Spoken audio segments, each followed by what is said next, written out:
मित्रों नमस्कार, मैं पंडित मार्कंडेय दुबे अपने यूट्यूब चैनल एस्ट्रो टिप के माध्यम से आप सबों के समक्ष वर्ष 2022 के वृषभ राशि के वार्षिक राशिफल के अंक के साथ उपस्थित हुआ हूँ।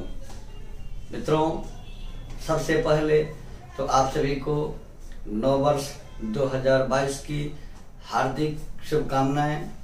आपका वर्ष शुभ हो, मंगलमय हो, आप स्वस्थ रहें, जहाँ भी रहें आप आनंदित रहें। मित्रों प्रत्येक व्यक्ति की इच्छा होती है कि आने वाला वर्ष, आने वाला समय कैसा है, इसकी जानकारी सभी को चाहिए होती है। इसी संदर्भ में मैंने वृषभ राशि के एपिसोड को बनाया कि वर्ष 2022 वृषभ राशि के जातकों के लिए कैसा रहने वाला है, कौन से लंबे अवधि के ग्रह हैं जो दिनचर्या, कार्यक्रम और गतिविधियों को ज़्यादा प्रभावित करते हैं। छोटी अवधि के ग्रहों में सूर्य, चंद्रमा, मंगल, बुध और शुक्र हैं जो लगभग 2 महीने के अंदर में इनकी गोचरीय व्यवस्था बदल जाती है। किंतु लंबे अवधि के ग्रह में देवगुरु बृहस्पति, न्यायाधीश शनि, राहु और केतु होते हैं जो वर्ष भर, 2.5 वर्ष और 1.5 वर्ष, यानी गुरु 1 वर्ष, शनि 2.5 वर्ष और राहु केतु 1.5 वर्ष अर्थात 18 महीने एक राशि पर गोचर करते हैं। अगर ये आपकी राशि से, ये ग्रह आपके राशि से अशुभ भाव में है तो अशुभ फल देंगे और शुभ भाव में है तो शुभ फल देंगे। लेकिन मेरा एक छोटा सा आग्रह है कि आप जब भी राशिफल देखें अपने राशि नाम से देखें। यदि आपके पास जन्म कुंडली नहीं है, आपको अपने राशि नाम का अनुभव नहीं है, आपको अपना राशि नाम पता नहीं है, तो उस अवस्था में आप अपने प्रचलित नाम से अपना राशिफल देख सकते हैं। अब वृषभ राशि के राशिफल के ऊपर चर्चा आरंभ करने से पूर्व आप सबों से मेरा एक छोटा सा निवेदन रहेगा और वर्ष 2022 के उपहार स्वरूप भी इसे आप दे सकते हैं। हमारे चैनल को सब्सक्राइब करें, वीडियो लाइक करें, अधिक से अधिक लोगों को शेयर करें, नोटिफिकेशन बेल दबाना बिल्कुल ही ना भूलें।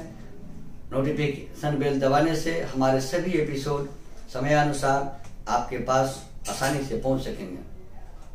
तो मित्रों शुरू करते हैं वर्ष 2022 के वृषभ राशि के राशिफल को। वृषभ राशि के जातकों के लिए वर्ष 2022 बहुत कुछ अच्छा लेकर आ रहा है। लंबे अवधि के ग्रहों में गुरु, शनि, राहु और केतु वृषभ राशि के जातकों को क्या देने वाले हैं, क्या करने वाले हैं। तो सबसे पहले हम शुरू करते हैं देवताओं के गुरु बृहस्पति के ऊपर। देवगुरु बृहस्पति कुंडली में 6 भावों के नियंत्रक होते हैं। अगर ये शुभ अवस्था में है तो 6 भावों की वृद्धि कर देते हैं, अशुभ अवस्था में है तो 6 भावों की हानि कर देते हैं। धन, शिक्षा, संतान, विवाह, व्यापार, भाग्य, कैरियर, पद प्रतिष्ठा, उन्नति। अगर बृहस्पति आपकी कुंडली के राशि के हिसाब से अच्छी अवस्था में गोचर कर रहे हैं तो इन 6 भावों की वृद्धि हो जाती है। अगर इनकी गोचरीय स्थिति आपके राशि के अनुकूल नहीं है, खराब है, आपके राशि से 4 से 8, 12 में जा रहे हैं तो मुसीबत खड़ा कर सकते हैं, इन 6 चीजों की हानि कर सकते हैं। लेकिन वृषभ राशि के जातकों के लिए देवगुरु बृहस्पति 9वें भाव से निकलकर 10वें भाव में नवंबर 2021 में ही, 21 नवंबर 2021 में ही 9वें भाव से निकल करके 10वें भाव कर्म, मान, सम्मान, पद प्रतिष्ठा के घर में जाएंगे। और गुरु जब आपके राशि से केंद्र में जाएंगे, केंद्र में जब जाएंगे तो इनका जो व्यवस्था होता है, इनका जो देने का हिसाब किताब होता है वो बढ़ जाता है। मान सम्मान के घर में बृहस्पति मान सम्मान बढ़ाएंगे, समाज में आपकी ख्याति फैलाएंगे, स्वास्थ्य ठीक रहेगा, धन की प्राप्ति आपके वाणी के कार्यों से करवाएंगे। भूमि भवन के कार्यों पर ये कुछ खर्च कराकर अधूरी इच्छाओं को पूरी कर सकते हैं। वाहन क्रय की योजना अगर है तो वो भी देवगुरु बृहस्पति के गोचर के अवधि में आपको प्राप्त हो सकता है। संतान के इच्छुकों को, संतान की इच्छा चाहने वालों को संतान की प्राप्ति हो सकती है। देवगुरु बृहस्पति वृषभ राशि के जातकों के लिए वर्ष भर झोली भर कर लुटाने के लिए आए हुए हैं। अगर आपकी कुंडली से किसी पापग्रह की दशा न चल रही हो, किसी मार्केश ग्रह की दशा नहीं चल रही हो, किसी पापग्रह और मार्केश ग्रह की अंतरदशा नहीं चल रही हो, तो वर्ष 2022 आपके लिए रिकॉर्ड का वर्ष होगा।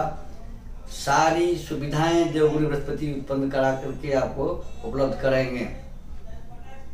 अब हम बात करते हैं न्यायाधीश शनि की। शनिदेव अप्रैल 2022 तक धनु राशि के बाद मकर राशि में 2020 में प्रवेश किए और 22 के अप्रैल तक ये अपनी ही राशि मकर राशि में रहेंगे। इसके बाद शनिदेव का भ्रमण अपनी मूल त्रिकोण राशि कुंभ राशि में होगा, जो वृषभ राशि के जातकों का 10वां भाव कर्म मान सम्मान का घर होगा।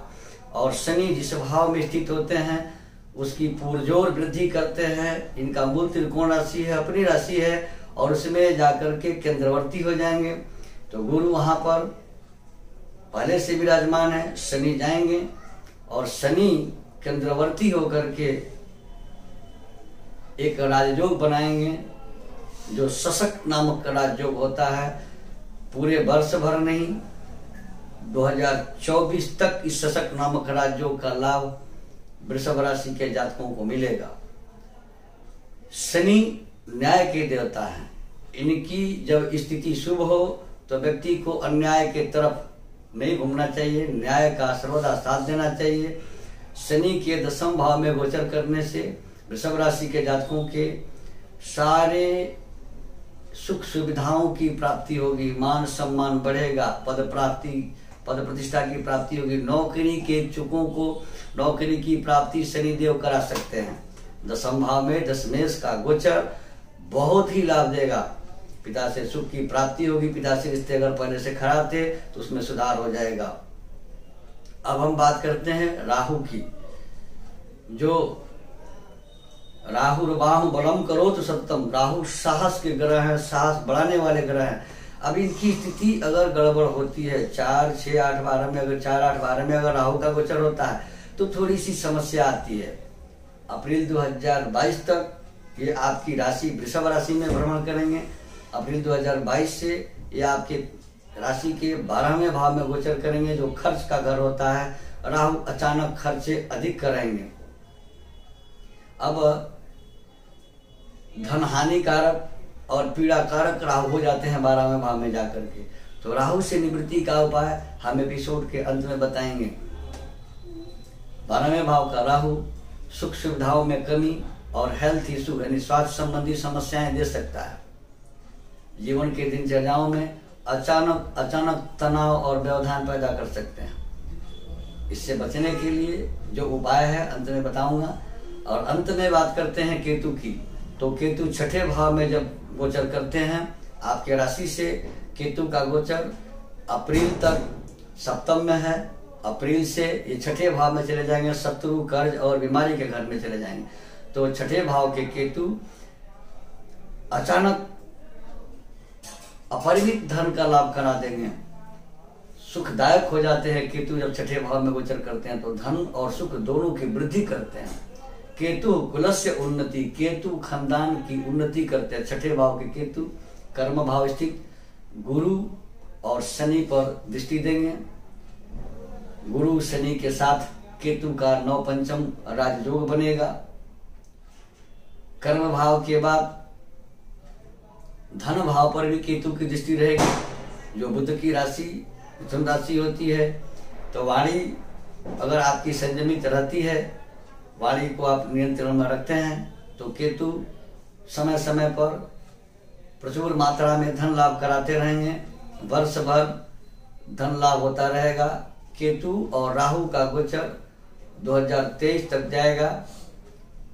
वर्ष 2022 के अप्रैल से 2022 के अंत तक राहु केतु आपके राशि से, राहु 12 में और केतु 6ठे में गोचर करेंगे। अब अंत में राहु के शांति का उपाय बताना आवश्यक होता है। 12 में राहु धन हानिकारक और पीड़ाकारक होते हैं। तो राहु अचानक पीड़ाएं देते हैं, चोट चपेट दुर्घटनाएं कराते हैं, धन हानि कराते हैं, बदनामी भी करा सकते हैं। इससे बचने के लिए राहु के मंत्र ओम रांग राहवे नमः का 108 बार नियमित जप करें। संभव हो तो दूर्वा और घी से प्रतिदिन किए गए जप का दशांश हवन अर्थात 10 हवन कर लिया करें। अधिक पीड़ित हो रहे हैं, अगर किसी पाप ग्रह की दशा भी साथ में चल रही हो या किसी पाप ग्रह के अंतर्दशा चल रही हो, तो उस अवधि में राहु की शांति के लिए छायादान कराना आवश्यक हो जाता है। छायादान कराने से छाया ग्रह राहु शांत हो जाते हैं, परेशानी कम कर देते हैं। मित्रों, हमारे यहाँ जन्म कुंडली बनाई जाती है, जन्म कुंडली का वास्तविक फलादेश किया जाता है, वास्तु विजिट किया जाता है। वाराणसी के सूर्य विद्वानों के द्वारा बड़े से बड़े जगह अनुष्ठान करवाया जाता है। जिनके लिए सज्जन को इसकी आवश्यकता हो, कृपया स्क्रॉल पर दिए गए हमारे नंबर से संपर्क कर अपॉइंटमेंट लेकर वास्तु विजिट करा सकते हैं, जन्म कुंडली बनवा सकते हैं, जन्म कुंडली दिखा सकते हैं। वाराणसी के सूर्य विद्वानों के द्वारा यज्ञ अनुष्ठान आदि भी करवा सकते हैं। हमारे यहाँ से सभी प्रकार के प्रमाणीकृत प्रमाण पत्रों के साथ तथा सभी प्रकार के रुद्राक्ष प्राण प्रतिष्ठा के साथ उचित मूल्यों पर प्राप्त कर सकते हैं। धन्यवाद।